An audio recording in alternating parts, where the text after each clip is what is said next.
اللہ تعالیٰ نے نا موسیٰ علیہ السلام سے فرمایا، موسیٰ میرا دوست ہے، وہ جنگل میں مر گیا ہے، جاؤ اس کے جنازے کا انتظام کرو اور اعلان کرو جو اس کے جنازے میں شریک ہوگا اس کو بھی معاف کر دوں گا۔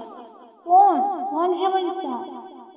زندگی میں سوائے گناہ کے ہے بھی کچھ نہیں، اور آخر وقت کی منت اور خوشامد میں کیا فیصلے ہو رہے ہیں۔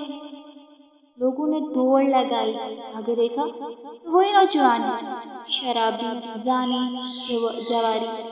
کہا موسیٰ یہ تو وہی ہے، وہی نوجوان ہے جسے ہم نے شہر سے نکال دیا تھا۔ یہ کیسا ولی ہے اور یہ ولی ہو کیسے گیا بھیا؟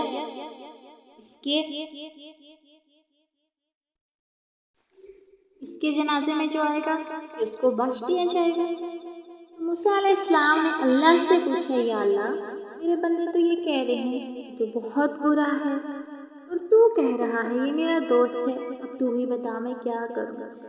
اللہ تعالیٰ نے فرمایا یہ سچ کہہ رہے ہیں، لیکن ٹھیک میں بھی کہہ رہا ہوں، یہ ایسا ہی تھا جیسا یہ لوگ اسے کہہ رہے ہیں، لیکن جب اس پر موت آئی تو اس نے دائیں دیکھا تو کوئی نظر نہ آیا، اس نے بائیں دیکھا اسے کوئی نظر نہ آیا، اس نے پھر میری طرف دیکھا تو موسیٰ میری غیرت نے گوارا نہ کیا جس کو سب چھوڑ جائے وہ بے بسی سے مجھے پکارے اور میں اس کی پکار پر لبیک نہ کہوں۔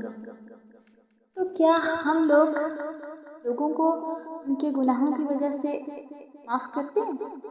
ہمارے سامنے اگر کوئی ایک دفعہ برائی کرتا ہے، 1000 بار اچھے کام کرتا ہے نا، ہم اس انسان کو لگاتار کرٹیسائز کرتے ہیں، چور کو پرماننٹلی چور کا ٹائٹل دے دیتے ہیں، زانی کو پرماننٹلی زانی بنا دیتے ہیں، کوئی غیبت کرتا ہے تو پرماننٹلی ہم اسے کہتے ہیں یہ غیبت ہی کرتا ہے۔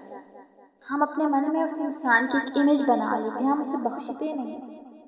لیکن اللہ تعالیٰ کی ذات دیکھیے، ہمارے کتنے گناہ ہونے کے باوجود ہمیں بخش دیتی ہے، ہمیں معاف کر دیتی ہے، اور ہم لوگ اسی کی مخلوق کو معاف نہیں کر سکتے، ہم اس کی مخلوق کو اذیت دیتے ہیں۔ ہم جو اللہ تعالیٰ نے معاملہ کرنا ہوتا ہے نا کسی انسان کے ساتھ، وہ معاملہ ہم کر رہے ہوتے ہیں، ہم اس انسان کے خدا بنے ہوتے ہیں، بھیا تم نے یہ گناہ کیا، تمہیں یہ سزا ملنی چاہیے، تم یہ ڈیزرو کرتے ہو۔